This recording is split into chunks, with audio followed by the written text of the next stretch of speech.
கர்த்தர் இதுவரையிலும் நம்மை நடத்தி வந்திருக்கிறாங்க. உங்களோட பேசும்படி தேவ சமூகத்தில் நான் காத்திருந்த போதும் ஆண்டவரிடத்தில் அதை குறித்து நான் விசாரிக்கும் போதும் ஒரு வேர்ட் ஆண்டவர் என் உள்ளத்துல சொல்லிக்கொண்டே இருந்தார்.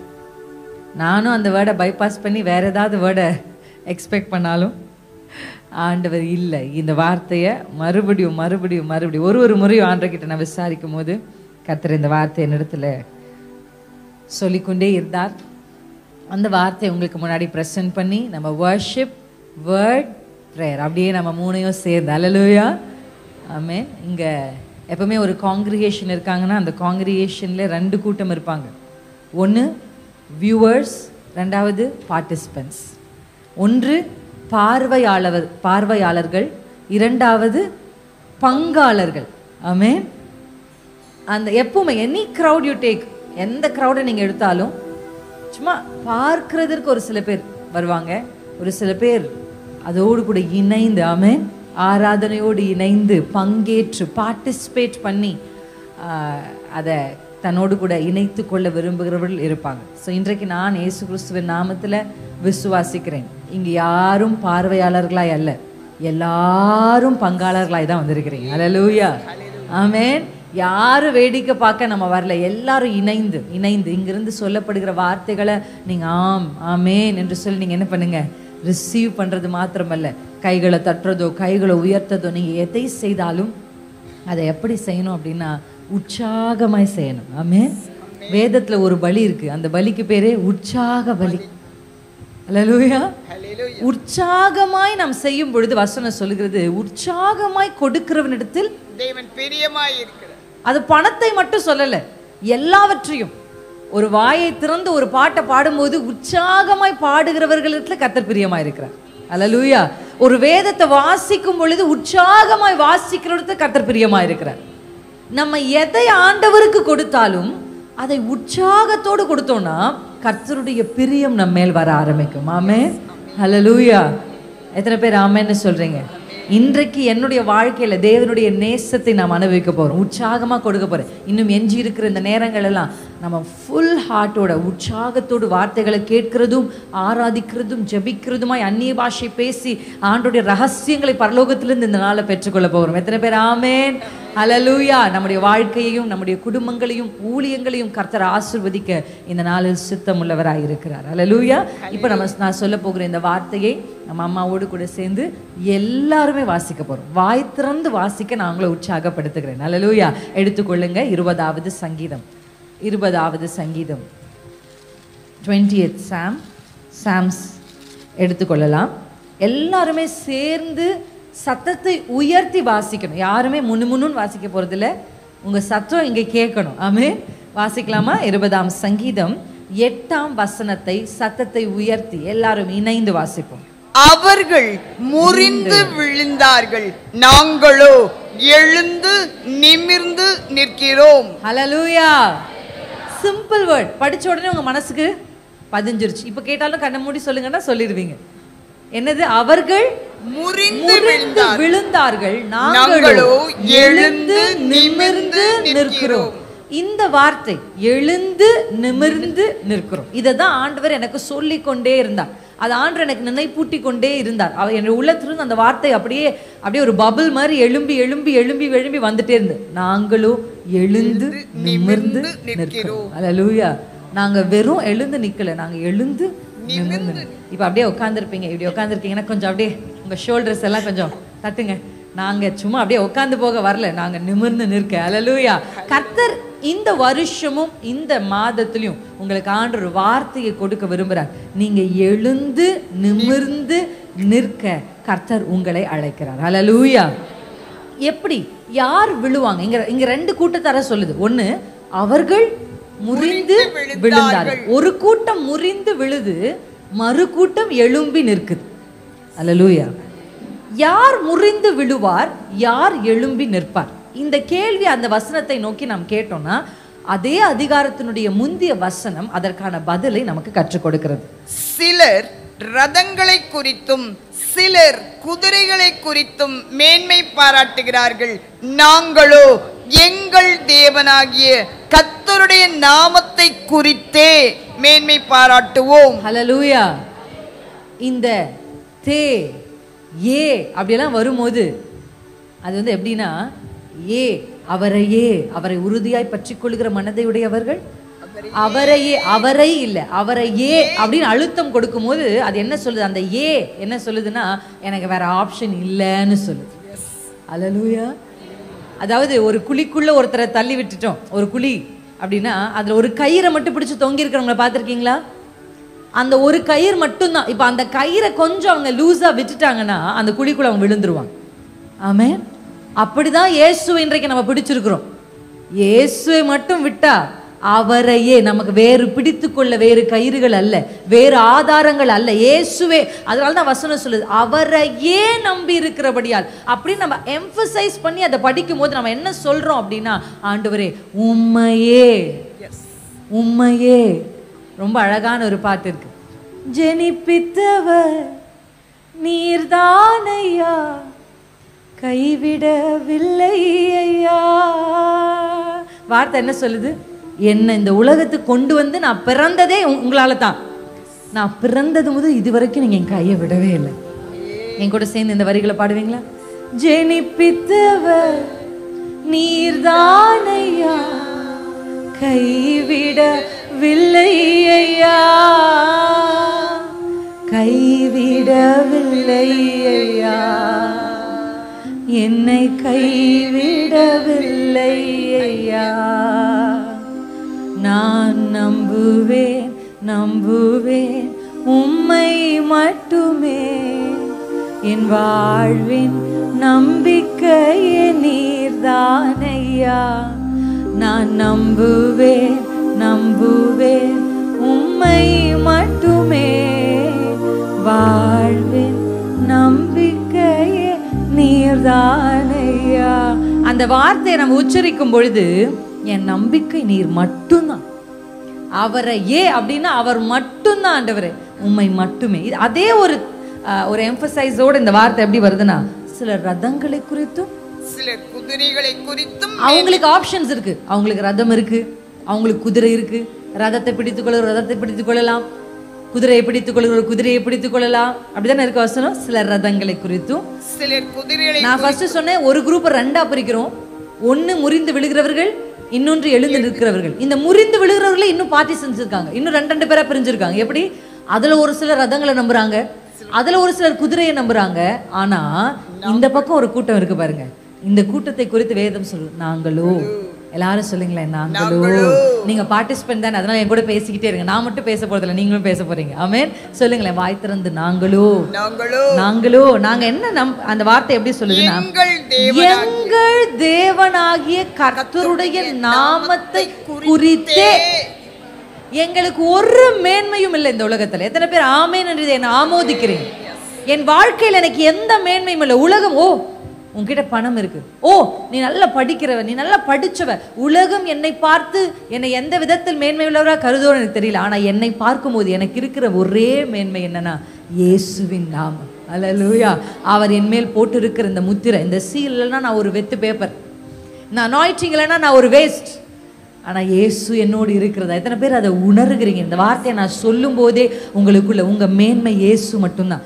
இயேசு தான் உங்களுடைய நம்பிக்கை. அவர் ஒருவரே உங்களுடைய ஆதாரம், அவர் ஒருவரே நீங்கள் பிடித்து கொண்டிருக்கிற கயிறு, அவர் ஒருவரே நீங்கள் மேன்மை பாராட்டுகிற மேன்மை பாராட்டலா இருப்பாரானால் நீங்கள் ஒரு நாளும் முறிந்து விழுகிறதில்லை, நீங்க எழுந்து நிமிர்ந்து நிற்பீங்க. அல்லேலூயா. இங்க இருக்கிற ஒரு சில பேர்கிட்ட இது இல்லை அது இல்லை, எல்லார்கிட்டயுமே எல்லாமே இருக்காது. எல்லார்கிட்டையும் ஏதோ ஒன்று என்ன பண்ணும், குறைவுபடும். எவ்வளவு பெரிய ஞானினாலும் அவருக்கு பாட தெரியாம இருக்கலாம், நல்லா பாடுறவங்களுக்கு படிப்பு வராம இருக்கலாம். ஒவ்வொருவருக்கும் ஒவ்வொரு டேலண்ட்டை கற்று, every one can not be perfect. ஆனால் எல்லாரும் ஒன்று நமக்கு காமனாக இருக்குது, என்னன்னா இயேசுவின் நாமம். எத்தனை பேர் இன்னைக்கு இயேசுவின் நாமத்தை தூக்கி பிடிக்கிறவங்க முறிந்து விழமாட்டாங்க, அவங்க நிமிர்ந்து நிற்பாங்க. ஹல்லேலூயா. லட்சக்கணக்கான குதிரைகளையும் ரதங்களையும் நம்பி வந்து இஸ்ரவேல் கிட்ட தோத்து போனவங்க உண்டு. எத்தனை பேர் உங்களுக்கு அந்த வசனம் இருக்கா பைபிள்ல? எவ்வளவு திரளாய் ஜனங்கள் யோசபாத்துக்கு விரோதமா எழுப்பி வராங்க. அந்த ஜனத்தை பார்க்கறதுக்கு எண்ணிக்கை கடங்காத ஜனங்கள் வருகிறார்கள். ஆனா இயேசுவின் நாமத்தை தூக்கி பிடித்த அந்த ராஜாவுக்கு முன்பாக, அந்த ஜனங்களுக்கு முன்பாக கர்த்தர் அவர்களை முறிந்து விழச் செய்தார். அல்லேலூயா. இன்னைக்கு உங்க வாழ்க்கையில எத்தனை பேர் உங்களுக்கு எதிராய் வந்தாலும், எப்படிப்பட்ட சூழல் உங்களுக்கு எதிராய் வந்தாலும், நீங்க ஒன்று அறிக்கை செய்து கொண்டே இருங்க. என்ன சொல்லுங்க? நான் முறிந்து விழுகிறது இல்லை, நான் எழுந்து நிமிர்ந்து நிற்பேன். ஏன்னா நான் நம்புகிறது தேவனுடைய நாமத்தை. அல்லேலூயா. ஆமென். ஆண்டவருடைய நாமத்தை உயர்த்தி பிடிக்க ஆரம்பிச்சோம் அப்படின்னா நம்முடைய வாழ்க்கையில் நாம் ஜெயத்தை பெற்றுக்கொண்டே இருப்போம்.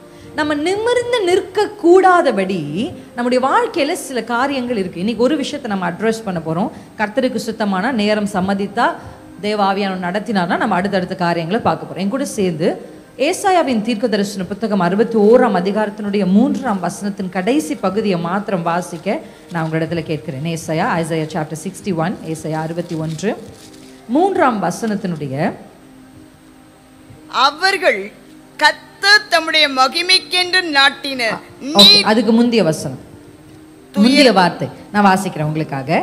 ஒடுங்கின ஆவிக்கு பதிலாக துதியின் உடையை கொடுக்கவும். அல்லேலூயா. ஆமென். இந்த ஒடுங்கின ஆவியை குறித்து உங்களுக்கு சொல்லி ஆண்டவர் இன்னைக்கு நமக்குள்ள என்ன செய்ய விரும்புறாரு அப்படின்னா எக்ஸ்சேஞ்ச் பண்ண விரும்புறாரு. அல்லேலூயா. எத்தனை பேருக்கு எக்ஸ்சேஞ்ச் ஆஃபர்னா பிடிக்கும்? கண்டிப்பா பிடிக்கும். அப்படி ஒரு பெரிய பேனரை பார்த்த உடனே நம்ம கிட்ட வீட்டில் பழைய பொருள் இருக்கா இல்லையான்னு கூட யோசிக்க மாட்டோம். ஏதோ எக்ஸ்சேஞ்ச் கொடுக்குறாங்களா, இதை பழசு கொடுத்துட்டு புதுசு வாங்குவோமா, பழசு கொடுத்துட்டு அந்த பழசு போய் புதுசு வரும்போது நமக்கு இருக்கிற ஒரு எக்ஸைட்மெண்ட் எவ்வளோ அதிகம் இல்லை? அது ஒரு சின்ன வீட்டு பொருளாக இருந்தாலும் சரி, ஒரு உடையாக இருந்தாலும் சரி, எது ஆனாலும் சரி, அந்த பழையன கீழே போய் புதுசு உள்ளே வரும்போது நமக்குள்ள ஒரு சந்தோஷம் நிச்சயமாக வருது. இந்த வசனத்தை நான் வாசித்து கொண்டு, நான் எப்பவுமே ஆங்கில வேதாகமத்தோடு சேர்த்து பைபிளை வாசிப்பேன். எனக்கு இன்கேஸ் வேதத்தில் சில வார்த்தைகளை அறிந்து கொள்ளணும் ஆழமா அப்படின்னா. அப்போ நான் வாசிக்கும் போது இந்த ஒடுங்கின ஆவிக்கு இங்கிலீஷில் எப்படி இருந்ததுன்னா ஸ்பிரிட் ஆஃப் ஹெவினஸ் அப்படின்னு இருந்துச்சு. என்னங்க? ஸ்பிரிட் ஆஃப் ஹெவினஸ் அப்படின்னா இது ஒரு பாரம். இங்க நிறைய பேர் அப்படிதான் இருக்கிறீங்க, ஒரு பாரத்தை சுமந்து கொண்டிருக்கிறீங்க. ஏன் சிஸ்டர் இப்படி சோகமா இருக்கீங்க? ஏன் இப்படி ஒடுங்கி போய் நடந்து கொண்டிருக்கிறீங்க? ஏன் இது வந்து ஒடுங்கி நடக்கிறதுனா இது வெறும் மாம்சத்துல இல்லை. மாம்சத்துல சில பேர் திடகாத்திரமா நடப்பாங்க, ஆனா ஆவி ஒடுங்கி போயிருக்கும். இந்த ஆவியை ஒடுக்கிற காரியம் என்னன்னா ஹெவினஸ். இது நான் யோசிக்கும் போது நம்முடைய வாழ்க்கையில நிறைய நேரத்தில் நம்ம என்ன சொல்லுவோம்? இந்த கடன் இருக்கிறதுனால தான் சிஸ்டர் நான் இப்படி இருக்கிறேன், அதுதான் எனக்கு ஒரே பாரம், அது மட்டும் போயிருச்சுன்னா நான் என்ன ஆயிடுவேன்? சரியாயிடுவேன். சில பேர் சொல்லுவாங்க, என் பிள்ளையுடைய வாழ்க்கையை குறித்து தான் எனக்கு ஒரே பாரம், அது மட்டும் சரியாயிடுச்சுன்னா நான் சரியாயிடுவேன். இப்படி ஒவ்வொருத்தருக்கும் ஒவ்வொரு ஆப்ஷன்ஸ், ஒவ்வொரு காரணம் இருக்கிறது. அவர்கள் இருதயம் பாரமாக இருக்கிறது. ஆனால் இந்த வசனம் சொல்லுகிறது எல்லா பாரமும் அப்படிப்பட்டதில்லை. நீங்கள் இந்த உலகத்தை பார்த்தீங்கன்னா உங்களை அடுத்தடுத்த பாரத்தை இந்த உலகம் உங்கள் மேலே வைக்கும். ஆமாம் தானே? போன டைம் வந்தபோது நான் சொன்னேன்னா உங்களுக்கு ஞாபகம் இருக்கான்னு எனக்கு தெரில. ஒரு குழந்தை பிறந்த உடனே அடுத்து குழந்தைய ஸ்கூல் போகிறோமா அப்படின்னு கேட்பாங்க. ஸ்கூல் போட்டதுக்கப்புறம் 12th முடிச்சு ஒரு பாரங்கள் வைக்கிறாங்களா இல்லையா? நீங்கள் விருப்பப்படலைன்னா கூட அவங்க வந்து உங்கள் மேலே என்ன பண்ணுவாங்க? கேட்பாங்க. ஆட்டோமேட்டிக்காக ஒரு வார்த்தை வரும்போது நம்ம யோசிப்போம், ஆமா இல்லை, ஒன்று முடிஞ்ச அப்புறம் ஒன்று அப்போனா இந்த உலகத்தில் ஆண்டவர் நமக்கு ஒரு வாக்குத்தத்தத்தை கொடுத்துருக்காரு. என்ன சொல்லிட்டாரு? உலகத்தில் உங்களுக்கு உபத்திரவம் உண்டு, ஆனாலும் அதை வந்து நம்ம அக்செப்ட் பண்ணணும். ஃபர்ஸ்ட் எல்லா வார்த்தைகள் அப்படின்னா உனக்கு விரோதமாய் ஆயுதங்கள் உருவாக்கப்படும், அது உண்மைதானே? ஆயுதம் உருவாக்கப்படும் என்பது உண்மை, வாய்க்காதே போவது என்பதும் உண்மைதான். ஆமென். சில நேரத்தில் அந்த மேல இருக்கிற விஷயத்தை நம்ம என்ன பண்ணிடுவோம்? நெக்லெக்ட் பண்ணிடுவோம். ஆனா உண்மை என்ன? ஆயுதங்கள் உருவாக்கப்படும். அதே போலதான் உலகத்தில் உங்களுக்கு உபத்திரவம் உண்டு. ஒன்ன மாத்தி ஒண்ணு வந்துகிட்டே இருக்கும். அதுக்காக நம்ம என்ன பண்ணக்கூடாதுன்னா அதை நினைச்சுட்டே பிசாசு இன்னொரு பாரத்தை வைப்பான், அடுத்து இன்னொரு பாரத்தை வைப்பான். நம்ம வாழ்க்கை முழுசும் குனிந்து குனிந்து குனிந்து குனிந்து வாழ கர்த்தர் நம்மளை அழைக்கணும். அல்லேலூயா. இன்னைக்கு எவ்வளவு பெரிய பாரம் இருந்தாலும் அங்க ஒரு வார்த்தை ரொம்ப அழகா இருக்கு. எதுக்கு பதிலாக? எது? ஒடுங்கின ஆவிக்கு பதிலாக துதியின் உடை. அல்லேலூயா. பாரம் நம்மை விட்டு நீங்குகிறதுக்கு நமக்கு அந்த பிரச்சனை சால்வ் ஆகுறது இல்லை. சில பேருக்கு பிரச்சனை கூட சால்வ் ஆகும். என்கிட்ட ஒரு சில சகோதரியெல்லாம் பேசியிருக்காங்க. அவங்க சொல்லுவாங்க, என் வாழ்க்கையில் எல்லாமே நல்லா இருக்கு, பணம் இருக்குது, என் கணவர் அன்பானவர், எனக்கு நல்ல பிள்ளைங்க, எனக்கு எல்லாமே செட்டில் சிஸ்டர், ஆனாலும் என் உள்ளத்தில் ஏதோ ஒரு பாரம். நம்ம நினைக்கிறோம் சூழ்நிலைமைகள் தான் இந்த பாரத்தை கொண்டு வந்து வைத்தது. இங்கே வேதம் சொல்லுது அது சூழ்நிலைமைகளால் வந்த பாரம் அல்ல, அது ஒரு ஸ்பிரிட். ஆமென். இந்த ஸ்பிரிட் நம்மளை விட்டு போகணும் அப்படின்னா நம்ம செய்ய வேண்டிய ஒரே விஷயம் துதியின் ஆடையை அணிய. ஆமென். இன்னைக்கு நிறைய பேருடைய வாழ்க்கையில இந்த துதியின் ஆடை கர்த்தர் இன்றைக்கு நம்மிடத்தை எதிர்பார்க்கிறார். praise is very important. Last time உங்ககிட்ட பேசும்போது நான் சொன்னேன், துதி என்பது ஒரு ஆயுதம். துதி என்பது, இந்த வருஷம் உங்களுக்கு சொல்றேன், துதி என்பது ஒரு ஆடை. ஆமென். இந்த ஆடையை நீங்க அணிந்து கொள்ளத்தான் உங்க வாழ்க்கையில் இருக்கிற பாரங்கள் நீங்கும். அது நடந்தா நான் மாறிடுவேன், அது நடந்தா நான் சிரிச்சிருவேன், அது நடந்தா, எது நடந்தாலும் அடுத்தடுத்து உங்க மேல என்ன பண்ணும், இந்த உலகமும் இந்த சமுதாயமும் இல்லை சத்துருவும் உங்க மேல ஒன்றை வைத்து கொண்டே இருப்பான். எது நடந்தாலும் இல்லைனாலும் நான் இயேசுவை ஸ்தோத்தரிப்பேன். அல்லேலூயா. அவரை நான் துதிப்பேன். ஆமென். எத்தனை பேர் என் கூட சேர்ந்து இந்த வார்த்தைக்கு ஆமென் என்று சொல்றேன்? துதிக்க துதிக்க துதிக்க அந்த ஸ்பிரிட் ஆஃப் ஹெவினஸ் உங்களை விட்டு விலகிறத நீங்க என்ன பண்ணுவீங்க, பார்ப்பீங்க. நான் இதுக்கு ஒரு எடுத்துக்காட்டா உங்களுக்கு விளங்கும்படி ஒரு சில விஷயத்தை நான் சொல்ல விரும்புறேன். ஒரு என்னோட டெஸ்டிமோனி. இந்த வார்த்தையை ப்ரீச் பண்ணி இந்த ரெவலேஷனை கர்த்தர் எனக்கு கொடுத்த போது இதை பிரசங்கிக்க வேண்டும் என்று நான் என்ன பண்ணேன்னா விரும்பினேன். ஒரு ஜூம் மீட்டிங். அந்த ஜூம் மீட்டிங்காக நான் ஆயத்தமாகி கொண்டிருக்கும் போது என்ன நடந்துருச்சு, கரெக்டாக நான் எல்லாம் ப்ரிப்பேர் ஆகி அதுக்கு முந்தைய நாள் வந்து நைட்டெல்லாம் உட்காந்து ஆண்டவர் சமூகத்தில் காத்திருந்தேன். ஐ திங்க் கிட்டத்தட்ட 3 மணி வரையும், ஏன்னா என் பிள்ளை படுக்கிறதுக்கே லேட் ஆகும். அதுக்கப்புறம் நான் கிட்டத்தட்ட 3 o'clock மார்னிங் வரையும் உட்காந்து என்ன பண்ணுறேன், ஜெபிக்கிறேன். ஆண்டவர் வெளிப்பாடுகளை கொடுக்குறார், வேதத்தை வாசிக்க ஆண்டவர் சில காரியங்களை கற்றுக் கொடுக்குறார். அப்படியே ஜெபிச்சு ரொம்ப ஆயத்தத்தோடு அடுத்த நாள் மீட்டிங்காக காத்திருக்கிறேன். ஆசையாக காத்திருந்து நான் போய் மீட்டிங்காக லேப் ஆன் பண்ணலான்னு பார்த்தா லேப் வேலை செய்யவே இல்லை. நானும் என் கணவரும் பயங்கர உற்சாகத்தோடு, ஏன்னா லேப் இருந்தால் தான் அதோட கீபோர்டு கனெக்ட் பண்ண முடியும், அதோட மைக்கை கனெக்ட் பண்ண முடியும். லேப் இல்லைன்னா எங்களால் என்ன செய்ய முடியாது, எதையுமே செய்ய முடியாது. ஃபோனில் என்ன பண்ண முடியாது, எதையுமே கனெக்ட் பண்ண முடியாது. அப்படி ஒரு லெவல். நான் யோசிக்கிறேன், இவ்வளவு ஆயத்தமானோமே, இவ்வளவு தேவ சமூகத்தில் காத்திருந்தோமே, கர்த்தரும் நமக்கு வார்த்தையை கொடுத்தாரு, ஆனால் எல்லாமே நடக்கிற மாதிரி இன்னைக்கு பயங்கரமான வெளிப்பாடுகளை கொடுத்து இன்னைக்கு ஜனங்களுக்குள்ள ஒரு விடுதலையை கட்டவிழ்க்கணும்னு நினைச்சா கரெக்டாக ஒன்றுமே என்ன செய்யலை, வேலை செய்யலை. உடனே உங்களுக்கு என்ன வரும் ஒரு மாதிரி. எத்தனை பேர் அதை உணர்ந்திருக்கீங்க? நான் மட்டும்தான் அப்நார்மலாக ஃபீல் பண்ணுறேன்னா, இல்லை உங்களுக்கும் அப்படி இருக்குல்ல? அப்படியே ஒன்று சந்தோஷமாக நடக்கும்போது திடீர்னு ஒரு தடை நமக்கு முன்னாடி போட்டால் உடனே நம்ம இருதயம் என்ன பண்ணும், வேதனை. எனக்கும் அதே மாதிரி ஒரு துக்கம் வந்துருச்சு. துக்கத்தோடு நான் ரெடி ஆகிறதுக்காக என்னுடைய பாத்ரூமில் போய் அப்படியே ஃபேஸ் வாஷ் பண்ணிட்டே இருக்கிறேன். ஆனால் கொஞ்சம் வேதனை, என்ன ஆண்டவரே இப்படி ஆயிடுச்சு, நான் எவ்வளோ ஆசையாக இருந்தேனே அப்படின்னு நான் பேசிக்கொண்டே இருக்கும்போது ஆவியானவர் என் உள்ளத்தில் சொல்கிறார், பிரின்சி, இந்த ஸ்பிரிட்டை நீ மேற்கொள்ளணும்னா நீ துதிக்கணும். நீங்கள் நம்ப மாட்டீங்க, நான் என்ன பண்ணேன்னா அப்படியே ஃபேஸ் வாஷ் பண்ணிட்டே இருக்கும்போது திடீர்னு அந்த ரெவலேஷன் எனக்கு கிடைச்ச உடனே கைத்தட்டு, டப்பான்னு ஒரு கைத்தட்டல் தாட்டி, நான் இயேசுவை துதிப்பேன். இது ஒன்றும் பிரச்சனையே இல்லை. என் கர்த்தருக்கு இது எம்மாத்திரம் ஒன்றுமே கிடையாது.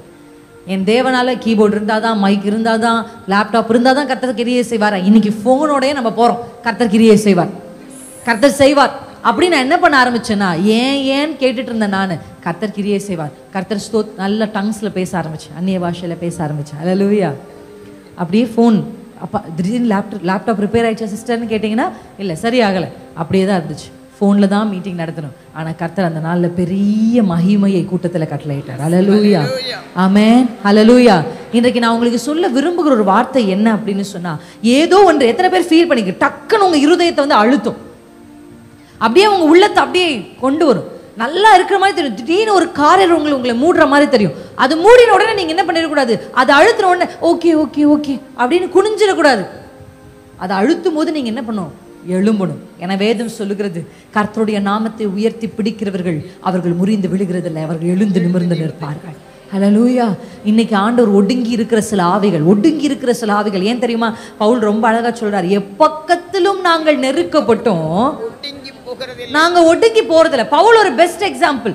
பவுலுக்கு ரைட்டு லெஃப்ட் முன்ன பின்னணி எல்லா பக்கத்தும் நெருக்கும். ஆனா பவுல் சொல்றாரு, எங்களை ஒடுக்கிறது இல்லை. ஏன் தெரியுமா, பவுலுக்குள் அப்படிப்பட்ட ஒரு ஆவி, துதியின் ஆவி. எப்படி இதை நான் உங்களுக்கு சொல்றேன், எப்படி சிஸ்டர் கரெக்டா சொல்றீங்க அப்படின்னு கேட்டா, நம்ம எல்லாருக்குமே தெரியும்ல, சிறைச்சாலை அடைப்பதில்லை, சங்கிலிகள் நிரந்தரமில்லை, உங்க நாமம் உயர்த்தும் போது அஸ்திபாரம் நிலைப்பதில்லை, சிறைச்சாலை அடைப்பதில்லை, சங்கிலிகள் நிரந்தரமில்லை, உங்க நாமம் உயர்த்தும் போது அஸ்திபாரம் நிலைப்பதில்லை. ஹல்லேலூயா. அங்க எல்லாமே கட்டப்பட்டிருந்தது. பவுலுக்குள் இருந்த அந்த பிரைஸ். ஆமென். அந்த பிரைஸ் நம்ம மாம்சத்தை கட்டி போடலாம், ஆவியை எந்த மனுஷனும் கட்டி போட முடியாது. அல்லேலூயா.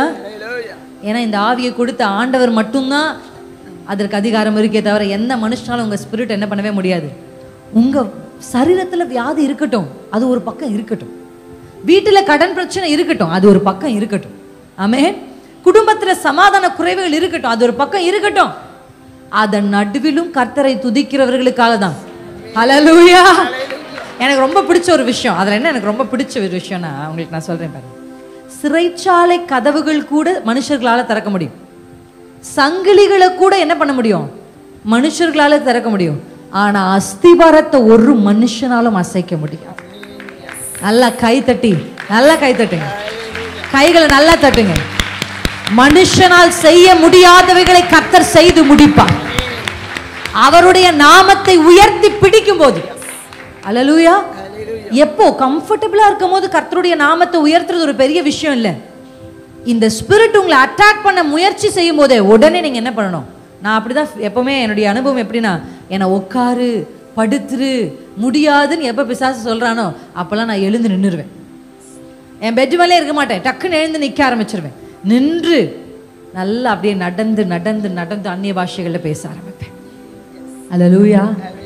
பேசி பேசி ஆண்டுடைய நாமத்தை உயர்த்த ஆரம்பிப்பேன். பல முறை என்னுடைய வாழ்க்கையில நான் ஒடுங்க வேண்டும் என்று எப்பொழுதெல்லாம் சத்துரு திட்டம் பண்ண அந்த மாதிரியான பாரங்கள், அப்படிப்பட்ட சூழ்நிலைகளை சத்துரு கொண்டு வரும் போதெல்லாம் இயேசு கிறிஸ்துவின் நாமத்தை உயர்த்தி பிடித்து நான் எழுந்து நிமிர்ந்து நின்று இருக்கிறேன். இன்றைக்கு உங்களுக்கு சொல்லுகிறேன், ஏதோ ஒரு காரணத்தை சொல்லி பிசாசு உங்களை ஒடுக்கி ஒடுக்கி உட்கார வச்சிருக்கிறான். இது அது எதுனாலும் இன்னைக்கு சொல்லுங்க, எந்த காரணமா இருந்தாலும் நான் எழுந்து நிமிர்ந்து நிற்பேன். ஹல்லேலூயா.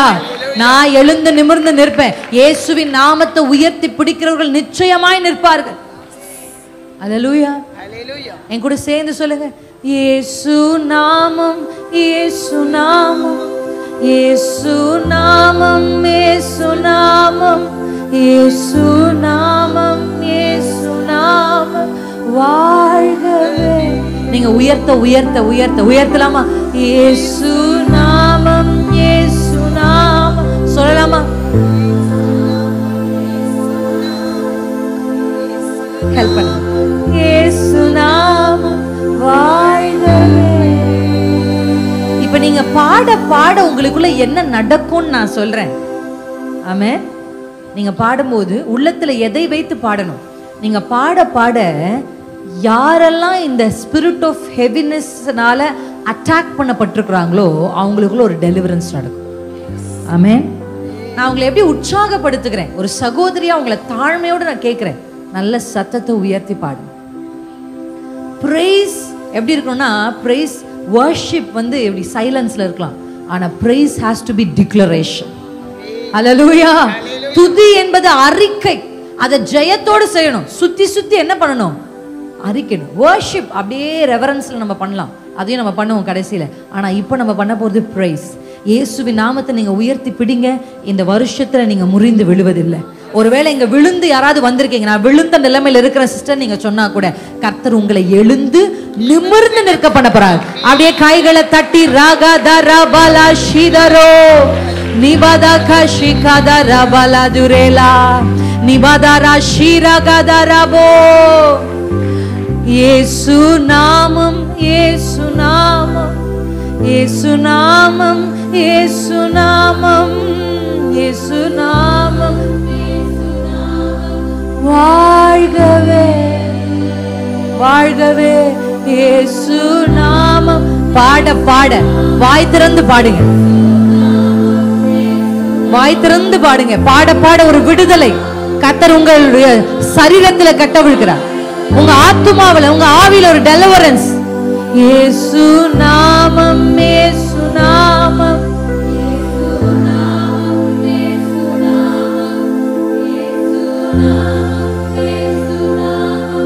வாழ்கவே வாழ்கவே. ஹல்லேலூயா. எப்பெல்லாம் இந்த ஸ்பிரிட் ஆஃப் ஹெவினஸ் உங்களை அட்ராக்ட் பண்றது, இது ஸ்பிரிச்சுவல் ஐஸ்ல, எப்பெல்லாம் இந்த ஸ்பிரிட் ஆஃப் ஹெவினஸ் உங்களை அட்ராக்ட் பண்றது, இது ஸ்பிரிச்சுவல் ஐஸ்ல உங்களால என்ன பண்ண முடியும், கண்டுபிடிக்க முடியும். ஆவிக்குரிய கண்ணோட்டத்தில் இதை நீங்க பார்க்கலன்னா நீங்க எப்படி பார்ப்பீங்கன்னா, அந்த அக்கா பேசின பேச்சுனாலதான் நான் இப்படி இருக்கிறேன், அந்த ஐயா சொன்ன வார்த்தை தான் என்னை இப்படி மாத்திருச்சு, என் வாழ்க்கையில நடந்த இந்த அனுபவங்கள் தான் நான் இப்படி ஒடுங்கி போயிருக்கேன் அப்படின்னு உலகத்தில் இருக்கிறவர்களை கை காண்பிக்கும். ஆனா ஆவிக்குரிய கண்களை திறந்து பாருங்க. பவுல் சீலா போல உங்கள் ஒருத்தரையும் யாரும் விலங்களை கட்டி தொங்க விடல. அப்ப அவங்களால முடியும்னா என்னாலையும் முடியும். எத்தனை பேர் சொல்ல போறீங்க? கையை அசைச்சு சொல்லுங்க, என்னால முடியும். பவுல் சீலாவால முடியும்னா என்னால முடியும். அல்லேலூயா. அவர்களால் அதை செய்ய முடியும். நம்மை போலதான், நம்மை போலவே இதே மாம்சத்துல பிறந்து இப்படி இருக்கிற சரீர வியாதிகளோடு கஷ்டப்பட்டவர் தான் பவுல். இதே போல மனுஷனுடைய வார்த்தையினால் வேதனைப்பட்டவர் தான் பவுல். பவுல் சொல்றார், எல்லாரும் துடைத்து போடுகிற கந்தையை போல நாங்கள் ஆனோம்னு சொல்றார்.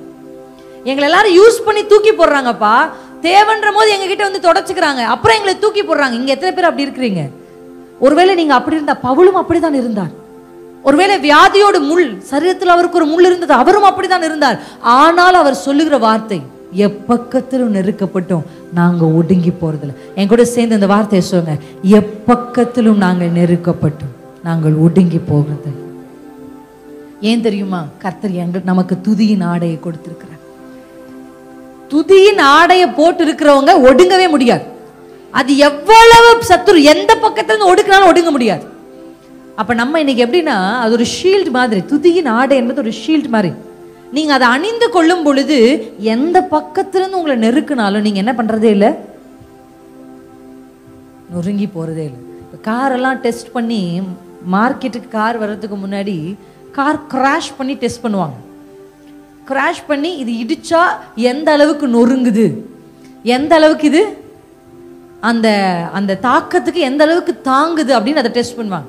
அப்படி டெஸ்ட் பண்ணி தான் காரை எப்படி கொண்டு வராங்க, 5 ஸ்டார் ரேட்டிங்ல லான்ச் பண்ணுவாங்க. இதுக்கு ஸ்டார்ஸ் கொடுப்பாங்க. என்ன ஸ்டார்? இது தேராது, இது ஒரு இடிக்கே விழுந்துருச்சு, இது ஒரு இடிக்கு கொஞ்சம் நின்றுச்சு, 2வது இடியிலே போயிருச்சு, லெஃப்ட்ல வந்து இடிக்கும் போது இது சாஞ்சிருச்சு. ஆனா ஒரு சில காரெல்லாம் 5 ஸ்டார் வாங்கிட்டு வருது மார்க்கெட்டுக்கு.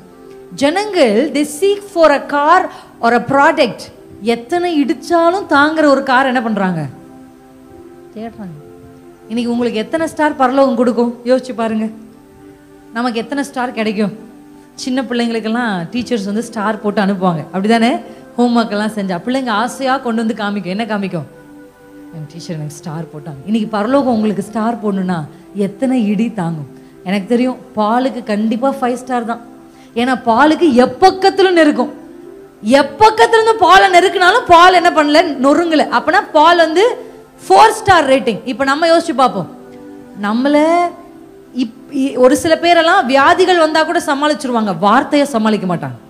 ஒரு சில பேர் வார்த்தையை சமாளிப்பாங்க, ஆனா ஒரு சில பேர் எதை சமாளிக்க மாட்டாங்க, வியாதியை இப்படி ஒவ்வொருத்தருக்குள்ளயும் ஒவ்வொரு விதமான காரியத்தை. ஒரு விஷயத்துல ஸ்ட்ராங்கா, நாங்க இதெல்லாம் கெட்டி, பிசாசுக்கு தெரியும் நீங்க எதுல கெட்டி எதுல வீக்குன்னு. உங்க அம்மாவை பத்தி பேசினா நீங்க எமோஷன் ஆயிருவீங்க, அப்பா வீட்டை பத்தி பேசினா உங்களுக்கு டென்ஷன் ஆகும், பிசாசுக்கு தெரியும். அப்ப கரெக்டா கணவன்மார்கள் என்ன பண்ணுவாங்க, கரெக்டா என்ன உன்னை வளர்த்துருக்காங்க அப்படின்னு சொல்லும். இது வரைக்கும் என்ன பேசினாலும் அமைதியா இருந்த நீங்க கரெக்டா அப்பாவை பத்தி, எங்க அப்பாவை பேசாதீங்க, அப்ப எனக்கு கெட்ட கோபம் வரும். அப்ப என்ன, ஸ்பிரிட்டுக்கு நல்லா தெரியுது உங்க வீக்னஸ் பாயிண்ட் எதுன்னு. இப்ப நீங்க நல்லா புரிஞ்சுக்கோங்க, எப்பக்கத்திலும் நெருக்கப்பட்டாலும் நான் ஒடுங்கி போகிறது இல்லை. இன்னைக்கு ஆசை, இந்த வார்த்தையை கேட்கும் போது உங்களுக்குள்ள ஆசை வரும், ஆண்டவரே ஹெவன் எனக்கு எத்தனை ஸ்டார் கொடுக்கும்? இந்த பூமியில எவ்வளவு பெரிய ஸ்டாரா இருந்தாலும் பரலோகம் ஸ்டார்ன்னு சொன்னாதான் ஸ்டார். இந்த பூமியில எவ்வளவு பிரபலமா இருந்தாலும், நிறைய பூமியில பிரபலமா இருக்கிறவங்க பரலோகத்துல பிரபலமா இருப்பாங்களான்னு தெரியல, அது எனக்கு தெரியல. நானும் என் அத்தையும் பேசும்போது பேசிப்போம், நிறைய பேருக்கு பரலோகத்துல சர்ப்ரைஸ் இருக்கு. ஆமா, நிறைய பேருக்கு ஹெவன்ல என்ன இருக்கு, சர்ப்ரைஸ் இருக்கு. ஏன் அப்படின்னா, மனுஷன் பார்க்கிறபடி கர்த்தருடைய கண்கள் பார்க்கிறதே இல்லை. அள்ளி அள்ளி இப்படி தூவிட்டு இருக்காங்க காணிக்கை பெட்டியில, அதெல்லாம் சீஷர்கள் ஆணு வாய்ப்பிழந்து பார்த்துட்டு இருக்காங்க. ஆனா இயேசுவோ 2 காசு போட்டு அம்மாவை ஹைலைட் பண்ணி காமிக்கிறார். ஹல்லேலூயா. பரலோகம் எதை முக்கியத்துவப்படுத்துது, எதை முக்கிய, தனக்குண்டான எல்லாவற்றையும். ஆமென். எத்தனை பேர் இன்னைக்கு ஆமென்னு சொல்றீங்க? எத்தனை பேர் இன்னைக்கு ஆண்டவர்கிட்ட கேள்வி கேட்குறீங்க, ஆண்டவர் எனக்கு எத்தனை ஸ்டார்ப்பா? ஒரு சில பேருக்கு ஆண்டவர் 1 ஸ்டார் தான் மக்களே, ஒரு அடிக்கே நீ தாங்க மாட்டேங்கிற, பொசுக்குன்னு விழுந்துடுற. ஒரு பிரச்சனை, யாராவது ஒருத்தர் ஒரு வார்த்தை சொன்னா ஜபத்தை நிறுத்திடுற. யாராகிலும் ஒருத்தர் ஒரு வார்த்தையை பேசிட்டா உடனே ஜபம் துதி நின்றுது. அதுக்கப்புறம் ஜப அறைக்கு போய் தேவ சமூகத்துல உட்கார்ந்தெல்லாம் ஆண்டரை பார்த்து கேள்வி, ரெண்டாவது முறுமுறுப்பு, கோழி மூட்டல், இதுதான் வருது வாயை திறந்தா. எது வந்தாலும் கைகளை உயர்த்தி துதிக்கிற இன்றைக்கு துதியின் ஆடைய சபையின் மேல கர்த்தர் கொடுக்க விரும்புறார். எப்பக்கத்திலும் நீங்கள் நெருக்கப்பட்டாலும் நீங்க ஒடுங்கி போகிறது இல்லை. ஹல்லேலூயா. உங்கள் கால் கட்டப்பட்டாலும் கை கட்டப்பட்டாலும் கர்த்தர் உங்களோடு இருக்கிறதால இயேசுவின் நாமத்தை நீங்க உயர்த்தி பிடிக்க பிடிக்க பிடிக்க கர்த்தர் உங்களை எழுந்து நிமிர்ந்து நிற்க பண்ணுவார். எத்தனை பேர் நம்புறீங்க? இந்த வருஷம் நீங்க கூனி குறுங்கி நடக்கிறது இல்ல சகோதரரே. இந்த வருஷம் நீங்க குனிஞ்சு குனிஞ்சு நடக்கிறது இல்ல. இந்த வருஷம் பூமியை பார்த்தே நீங்க நடக்கிறது இல்ல. இந்த வருஷம் மேலானவைகளை, இந்த வருஷம் பெரிதானவைகளை, இந்த வருஷம் மேலானவைகளை காண கர்த்தர் உங்களுக்கு உதவி செய்ய போகிறார். ஹல்லேலூயா. கர்த்தர் இந்த வருஷம் எனக்கு கொடுத்த வாக்குத்தத்தம், இதிலும் மேலானதை, இதிலும் பெரிதானவைகளை காண்பார். இந்த வார்த்தை இங்கிலீஷ்ல எப்படி இருக்குன்னா பெருசு இல்ல, greater. Hallelujah. It's not bigger, it's greater. அதுக்கு அடுத்த வசனம் 1 யோவான் 1:50-51 அப்புறமா வாசிச்சுக்கலாம். 51 வசனம் சொல்லுகிறது, வானம் திறந்திருக்கவும் தேவ தூதர்கள் மனுஷகுமாரன் மேல் ஏறுகிறதையும் இறங்குகிறதையும் இது முதல் காண்பீர்கள். ஹல்லேலூயா. அப்படின்னா என்ன அர்த்தம்? இது முதல் heavens will be open for you. Hallelujah. Heavens ன்னு இருக்கு பைபிள். எப்படி இருக்கு? Heavens. God created heavens and the earth. ஆனா தமிழ்ல எப்படி இருக்குன்னா ஆதியிலே தேவன் வானத்தையும் பூமியையும், ஆனா எப்படி சொல்லிருக்கணும்னா வானங்களையும் பூமியையும். பூமி ஒண்ணுதான், ஆனா வானங்கள்ல நிறைய இருக்கு. ஃபர்ஸ்ட் ஹெவன் நீங்க பார்க்க, உங்க கண் பார்க்கக்கூடிய ஹெவன், உங்க கண்ணு கிளவுட்ஸ் நீங்க பாக்குறீங்கல்ல, ஃப்ளைட்ல போனா இன்னும் நல்லாவே தெரியும். அதான் முதல் வானம். அடுத்து 2ஆம் வானம், அடுத்து 3ஆம். இந்த 3ஆம் வானத்துக்கு தான் பவுல் சொல்றாரு, எனக்கு ஒரு மனுஷனை தெரியும், அந்த மனுஷன் எங்க போயிட்டு வந்தாரு? 3ஆம் வானம். அப்ப first heaven, second, third heaven. இப்ப இந்த 2வது ஹெவன்ல தான் என்ன இருக்குன்னா வான மண்டலம் இருக்கு. இதத்தான் எப்படி நம்ம வாசிக்கிறோம்னா இதை செகண்ட் ஹெவன் எப்படி இருக்கு நமக்கு எபேசியர் 6ஆம் அதிகாரத்துல வான மண்டலத்தின் பொல்லாத ஆவிகளுடைய சேனைகளோடு போராட்டம். ஓகே, இப்போ உங்களுக்கு புரிஞ்சிருச்சா இல்ல நான் குழப்பறேனா? இப்போ உங்களுக்கு புரிஞ்சிருச்சா? நம்ம இங்க பூமியில இருக்கிறோம், நமக்கு மேல பார்க்கக்கூடிய முதல் வானம் இருக்கு, நம் கண்களால் பார்க்க முடியாத 2ஆம் வானம் இருக்கு. அந்த வானத்துல தான் யார் இருக்கா? சேட்டன் அண்ட் ஹிஸ் ஆர்மி இருக்காங்க. அதுக்கு மேலதான் என்ன இருக்கு? உன்னதங்கள் இருக்கு. எபேசியர் 1ஆம் அதிகாரம் 2ஆம் அதிகாரத்துல வாசிச்சா இயேசு கிறிஸ்து உன்னதங்களில் உட்கார்ந்து இருக்கிறார், நம்மையும் உன்னதங்களில் உட்காரவும் செய்திருக்கிறார். ஹல்லேலூயா. ஆமென்.